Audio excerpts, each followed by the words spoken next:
Naam, kwenye makala ambayo niliweza kuyaashiria hapo nyuma au siku chache zilizopita, niliweza kukuonyesha jinsi gani mnyama huyu wa pweza huweza kuvuliwa kutoka majini. Na nikakwambia vipi usicheze mbali. Leo ningependa ukae kitako nikaweza kukueleza jinsi gani mnyama huyu wa pweza huwa wa ajabu. Wengi humwashiria kama samaki. La hasha, sio kweli. Mnyama huyu sio samaki. Hupatikana kundi moja la mollusk ambalo ni kundi moja la kalamari, chovu au kipenda kwenye lugha ya Kimombo snail. Na wakati mwingi ukimwangalia snail hana mfupa katika mwili wake. Naam, pweza ni mnyama wa ajabu sana. Ana viungo 8 kwenye mwili wake. Na viungo hivi vina umbo la mikono au miguu, na viungo hivi humsaidia katika kunyonya au kula, na vile vile humsaidia kukamata katika mawindo yake, na pia humsaidia katika kutembea. Wanasayansi wamedhibitisha kuwa pweza ana akili kuliko wanyama wote hapa duniani, kwa sababu pweza anaweza kukumbuka njia ambayo alitokea, na hilo ni moja tu. Ana akili ya kufanya mambo mengi sana katika maisha yake, na akiwa hatarini huweza kuachilia wingu la kemikali ambayo husemekana kuwa ni wingu la wino, ambalo humchanganya na kumtishia adui na kisha kukimbia au kuweza kukwepa. Mnyama huyu pweza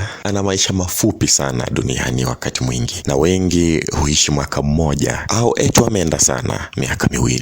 Na pweza wa jike pindi tu anapotaga mayai hufa muda mchache baadaye. Na ukistaajabu ya Musa utakuja kuona ya Firauni. Pweza huyu hubadili mazingira ambayo aliyomo kwa sekunde moja au sekunde anaweza badili rangi nyingi mno. Na kwa nini anafanya hivi? Hufanya hivi kwa kukwepa maadui. Akijificha kulingana na mazingira, adui inakuwa ni vigumu aweze kumuona. Maajabu haya. Wanasayansi wamedhibitisha ya kwamba anaweza akajikata au kujitenga na mkono wake mmoja au hata 2 anapokamatwa na adui, na kisha baada ya kujitenga, baadaye mkono huu huja ukamea tena na maisha yake huendelea kama kawaida. Mara mingi Mungu aliumba wanyama au binadamu wao na damu nyekundu, lakini mnyama huyu wa pweza ni wa ajabu mno, kwa sababu damu yake sio ya rangi nyekundu. La hasha, mnyama huyu huwa na damu ya samawati au kipenda blue kwenye lugha ya Kimombo. Ninacho uhakika ni kwamba nyama ya pweza huwa ni tamu mno, na vile vile ukienda kwenye maduka utapata ya kwamba ni bei ghali mno. Hii ni kwa sababu ya virutubishi ambavyo ni vya kiafya kwenye mwili wa binadamu, ndiyo kusababisha nyama ya mnyama huyu huwa ni ya bei ghali mno, na ni nadra sana kuweza kupatikana katika maduka. Wengi husema ya kwamba supu ya pweza huongeza nguvu kufanya kitendo fulani, lakini mimi sina uhakika. Lakini wapo unataka kudhibitisha, njoo kwenye pwani ya Mombasa. Naam,